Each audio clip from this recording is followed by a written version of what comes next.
General Hospital spoilers for Thursday, January 29th, includes the following predictions. The lights die without warning, and the castle drops into a raw and breathing darkness as Josslyn freezes mid-step with her heart hammering so loudly she is sure anyone nearby can hear it. The silence is not empty. It is loaded with footsteps somewhere down the corridor and the low scrape of metal that tells her she is no longer alone. Cutting the power was supposed to buy her a minute. Instead, it has turned the castle into a trap.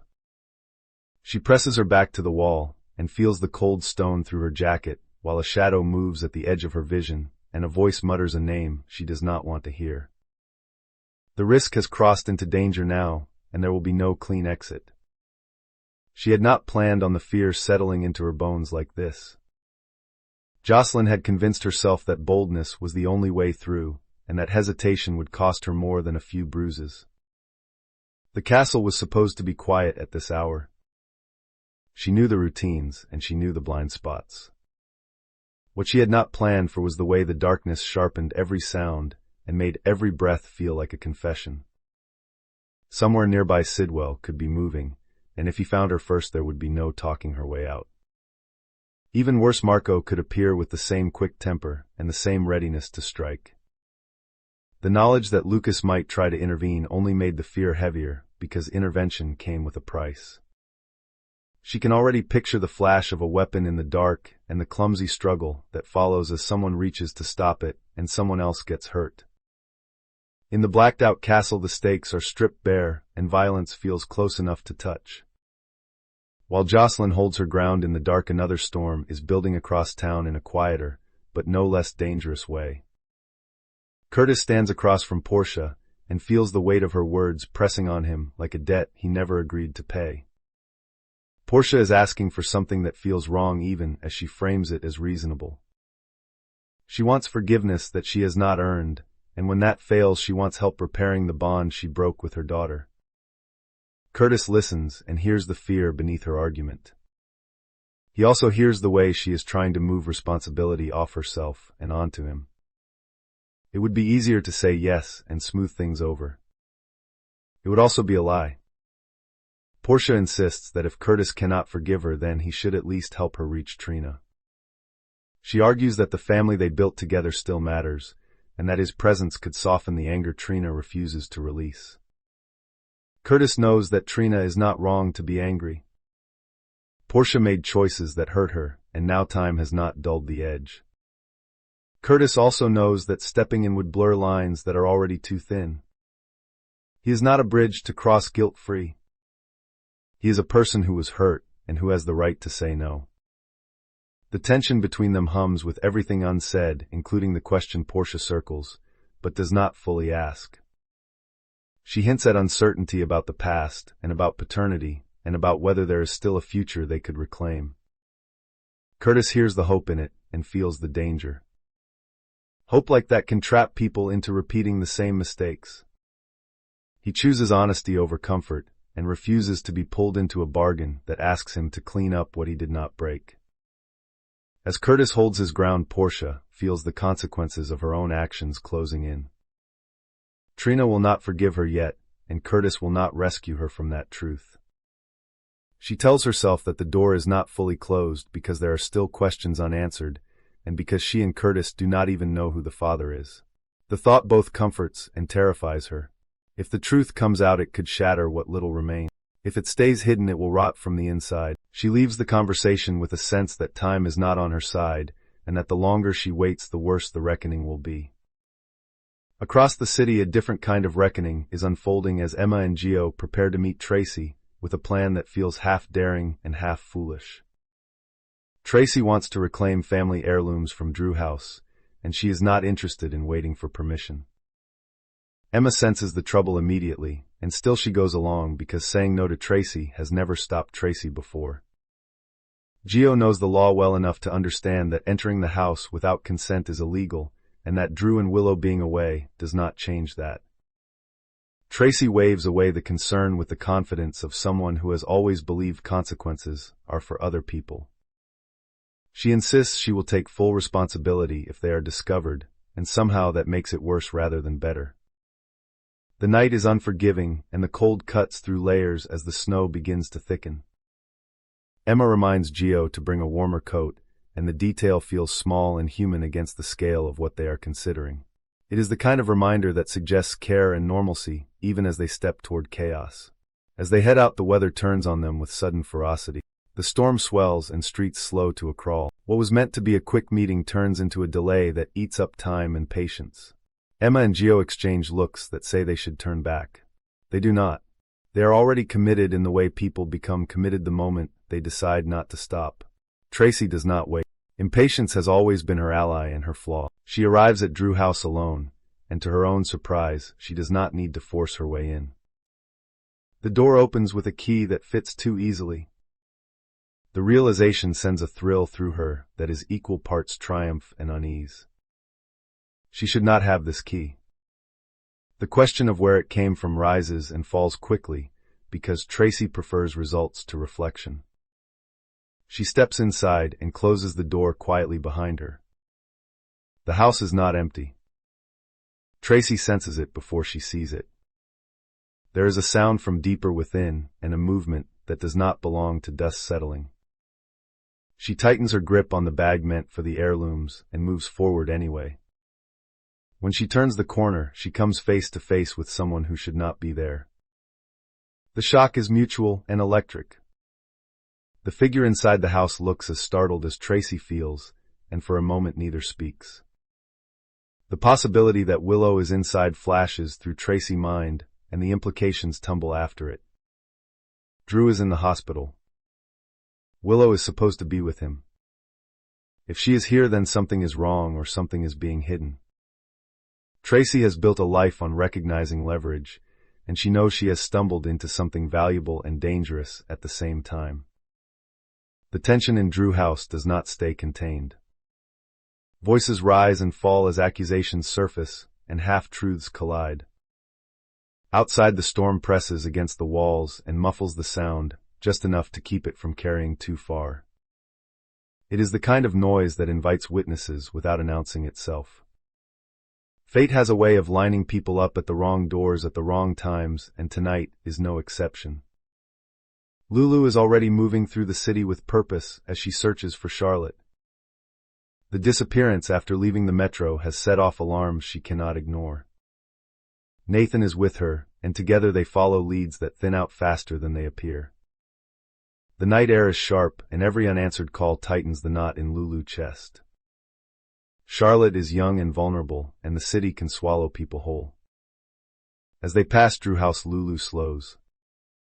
There is sound inside, and it does not match what she knows to be true. Drew is hospitalized, and Willow is supposed to be caring for him. Curiosity sharpens into concern, and then into certainty that something is wrong. They step inside, and the shock that greets them lands hard. The scene unfolding in front of them reframes everything they thought they knew about where people were and what they were doing. Secrets collide in that living room, and the weight of them threatens to crush the fragile balance everyone has been maintaining. Lulu understands in an instant that Charlotte's disappearance might not be the only truth hiding in the dark, and that what she is seeing could ripple outward with consequences no one is ready to face. Elsewhere, Valentine and Carly are also searching for Charlotte, and the fear of kidnapping hovers close. Valentine runs through possibilities with the precision of someone who has survived worst-case scenarios before. Carly matches him step for step, driven by the knowledge that waiting is not an option. When word comes that Charlotte has been found, the relief is sharp and sudden, but it does not settle. Carly receives another piece of news almost immediately, and the relief drains away. The message hits like a blow and leaves her reeling. The details are incomplete, but the implication is clear. Josslyn may be hurt or missing, and the uncertainty is unbearable. Carly knows the cost of nights like this, and she knows that the bill always comes due. Back at the castle, the danger has not passed. The darkness has shifted, and with it the positions of everyone involved. Josslyn hears movement again, and this time it is closer. A hand grabs at her sleeve, and she twists away on instinct. The scuffle is brief and brutal, and the sound of a body hitting stone echoes louder than it should. A voice shouts, and another answers. Marco appears at the edge of the light, with a weapon glinting just enough to be seen. Lucas steps between them without thinking and reaches for the weapon. The struggle is messy and desperate, and someone cries out in pain. In the confusion, it is impossible to tell who is hurt and how badly. The power outage has stripped away certainty and replaced it with raw consequence. When the lights finally flicker back on, the castle looks different. The shadows retreat and reveal what the dark had been hiding. The cost of the risk is written on faces and bodies, and the air is thick with shock. Josslyn feels the adrenaline drain and leaves her shaking. She does not know yet how this will end or what it will cost her and the people who tried to protect her. She only knows that the line she crossed cannot be uncrossed, and that the truth will demand its price. Across town, Curtis sits alone with the weight of his choice. Saying no has not made anything easier. It has clarified the landscape, and that clarity is sharp. He thinks about Trina and the anger she carries and the right she has to carry it. He thinks about Portia and the way fear can make people reach for shortcuts. He knows that helping would have felt good in the moment and wrong in the long run. Sometimes integrity is lonely, and tonight it feels especially so. Portia is not done fighting. She turns the conversation over and over and searches for angles that might still exist. The idea that there is still uncertainty about the past keeps her moving. It is a dangerous hope, but it is the only one she has left. She tells herself that time will soften Trina, and that Curtis will come around. Deep down, she knows time does not heal what is not addressed, and that waiting is its own choice. In Drew House, the confrontation shifts as new witnesses change the balance. Tracy calculates again and adjusts her stance. Emma and Gio have not arrived, and the delay gnaws at her even as she pretends it does not matter. The question of the key lingers, and the suspicion it raises threatens to turn the situation from awkward to explosive. Every word spoken adds another layer, and every pause invites interpretation. The house feels smaller with each revelation, and the storm outside feels like a mirror of the chaos within. Lulu cannot look away from what she is seeing. The search for Charlotte has led her here, and now she understands that the night is not done revealing its secrets. Nathan watches closely and files away details that will matter later. Trust fractures quietly, and alliances shift without announcement. What began as a simple search has become a crossroads, and the choices made in this room will echo far beyond it. As Carly moves toward the news she has received, the city feels hostile and unfamiliar. Fear sharpens her focus and pushes everything else aside. The thought of Josslyn alone and hurt cuts through her with a force she cannot ignore. She has lived through too many nights like this, and she knows how quickly they can spiral. She moves with urgency, driven by a need to reach her daughter before the worst can happen, or before it becomes irreversible. The night stretches on, and the stories continue to collide. Each thread pulls tight against the others, and the tension builds without release. No one has the full picture yet, and that ignorance is as dangerous as any weapon. The city holds its breath as storms rage inside and out, and the consequences gather just beyond the edge of sight. The aftermath of the blackout settles slowly and painfully as reality replaces adrenaline, and everyone is forced to face what has happened in the castle. Josslyn sits on the cold floor with her back against the wall, while Lucas kneels beside her trying to keep pressure on an injury that looks worse now that the lights are back on. The sight makes her stomach twist with guilt and fear. Marco stands a few steps away, breathing hard with his knuckles scraped and red. Sidwell lingers at the edge of the room, watching everything with narrowed eyes, calculating what this chaos could mean for him. No one speaks at first, because speaking would mean admitting how close this came to something irreversible. Josslyn finally breaks the silence with a shaky apology that feels too small for the damage done. She tries to explain why she was there and what she hoped to accomplish, but the words tangle together and fall apart. Lucas listens with a mix of relief and frustration because she is alive and because her recklessness nearly got someone killed. Marco snaps back with anger fueled by fear and pride. He insists he had every right to defend the place and that any injury is the fault of the intruder. The argument threatens to ignite again until Lucas raises his voice and demands everyone stop. The demand lands heavy because it comes from someone who just put himself in harm's way without hesitation. Security arrives sooner than expected, and the castle fills with uniformed figures and sharp questions. Josslyn braces herself for consequences she knows are coming. As statements are taken and details are recorded, the truth becomes unavoidable. Cutting the power was dangerous and illegal, and no explanation will erase that. Sidwell seizes the moment to distance himself and subtly shape the narrative in his favor. Marco is torn between anger and the dawning realization that the situation could have ended far worse. Lucas is taken aside to have his injury assessed, and the sight of him being led away hits Josslyn harder than any accusation. She watches and feels the weight of her choices settle into something permanent. Across town, the tension inside Drew House reaches a breaking point as Lulu and Nathan press for answers. The person Tracy confronted is revealed without room for denial, and the implications ripple outward.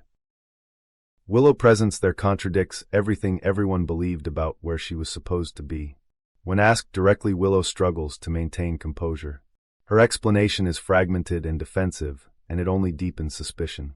Tracy watches closely, storing every reaction and every hesitation. This is not just a mistake or a misunderstanding. It feels deliberate and secretive, and that makes it dangerous. Lulu is less interested in politeness than in truth. She pushes back against vague answers and demands clarity. Nathan supports her, quietly filling in gaps and keeping track of what does not add up. The conversation grows heated, and voices rise despite attempts to keep things contained. Willow finally admits that she came to the house to retrieve something important, something she did not want anyone else to find. She refuses to say what it is or why it matters so much. The refusal draws a sharp line, and everyone feels it. Tracy steps forward with a calm that cuts through the noise. She reveals that she had a key, and that she did not break in, which raises a new set of questions. Where the key came from, and why Tracy had it hang in the air like smoke. Willow's reaction to that detail is telling, and Tracy notices immediately. The house seems to shrink under the weight of unspoken truths, and Lulu realizes that what she has stumbled into goes far beyond a missing child or a simple secret. It is a web that touches multiple lives and threatens to unravel them all.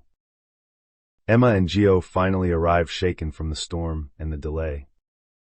They walk into a scene already on edge and immediately sense that they are too late to prevent anything. Tracy barely acknowledges them, which is unusual and speaks volumes. Gio takes in the faces and the tension and understands that the plan to quietly retrieve heirlooms has exploded into something else entirely. Emma feels a chill that has nothing to do with the weather, and she regrets not turning back when she had the chance. As the truth trickles out piece by piece, the situation becomes impossible to contain. Lulu realizes that Charlotte's disappearance may have been a distraction or a coincidence, and that the real danger lies in what people are willing to hide. Nathan suggests bringing in additional help and making things official. The suggestion lands like a threat. Willow stiffens and Tracy smiles thinly. No one leaves the house untouched by the moment. Each of them understands that whatever happens next will change relationships permanently. Elsewhere, Curtis spends the night wrestling with the fallout of his decision. Portia's words echo in his mind, and he wonders if refusing to help has protected him or merely delayed the inevitable. He checks his phone repeatedly, hoping for news about Trina, and dreading it at the same time. When a message finally comes, it is brief and distant. Trina is safe, but still unwilling to talk. The distance hurts, but Curtis respects it. He knows pushing would only cause more damage. Portia is alone with her thoughts, and the silence feels like punishment. She replays the conversation with Curtis and alternates between anger and regret. The idea that there is still uncertainty about the past gnaws at her. She considers confessing everything, but fear stops her. Confession would mean losing control of the narrative, and possibly losing Trina forever. She convinces herself that waiting is still the better option, even as the weight of secrecy grows heavier. Valentine and Carly converge as news continues to come in from different corners of the city. When Carly learns the full extent of what happened at the castle, her fear turns into a focused determination. She rushes to the hospital where Lucas has been taken, and the sight of him injured, but alive, brings a complicated mix of relief and anger. Josslyn arrives later, escorted and shaken, and Carly pulls her into an embrace that is both fierce and trembling. There is no scolding, yet only the desperate need to confirm that her daughter is breathing and whole. The conversation that follows is difficult and raw. Carly demands to know why Josslyn would take such a risk, and Josslyn struggles to articulate the reasons. She talks about feeling trapped and about believing that action was the only way to protect people she loves. Carly listens and recognizes pieces of herself in those words. That recognition frightens her more than the danger did. She knows where that path can lead, and she does not want it for her daughter. The talk ends without resolution, but with an understanding that this cannot happen again. Lucas' condition stabilizes, and the relief is palpable. Marco visits reluctantly, and the two share an uneasy conversation. Marco admits that fear drove his reaction, and that he did not intend to hurt anyone. Lucas acknowledges the chaos and accepts the apology, though the tension remains. Trust has been shaken, and it will take time to rebuild if it ever fully does. Back at Drew House, the night finally forces its way toward a conclusion. Authorities are contacted and statements are made. Willow's secrets are no longer hers alone, and the consequences begin to take shape. Tracy leaves with less than she came for, but with far more information than she expected. She considers it a fair trade. Emma and Gio leave shaken and changed. They have seen how quickly lines blur, and how easily good intentions lead to dangerous places. Lulu and Nathan step outside into the cold air and take a moment to breathe. Charlotte has been found safe, and that is a victory, but it feels overshadowed by everything else uncovered. Lulu knows that this is only the beginning, and that the truths revealed tonight will ripple outward. Nathan assures her that they will face whatever comes together. The reassurance helps but does not erase the unease. As dawn approaches, the city bears the quiet marks of a night that will not be forgotten. Curtis wakes to a new day with resolve hardening inside him. He decides that honesty is the only way forward, even if it costs him. He reaches out to Trina again, not to persuade, but to listen whenever she is ready. The gesture is small but sincere. Portia wakes with dread and clarity in equal measure. She realizes that avoiding the truth has only tightened its grip. She begins to consider a different path, one that involves accountability and patience rather than manipulation. Whether it will be enough remains uncertain. Carly sits beside Josslyn, watching the early light creep in through the window. She reflects on how close she came to losing her and how fragile everything feels. She resolves to be more present and more honest, even when it is uncomfortable. Valentine joins her briefly, offering quiet support, and then leaves to handle matters that still need attention. In the end, the night leaves behind scars and lessons. Some relationships are fractured while others are tested and strengthened. Secrets have been exposed, and others remain waiting for their moment. The city moves forward, carrying the weight of what almost happened and what still might. Each character stands at a crossroads, shaped by choices made in the dark and the promise of a future that will demand courage, clarity, and change.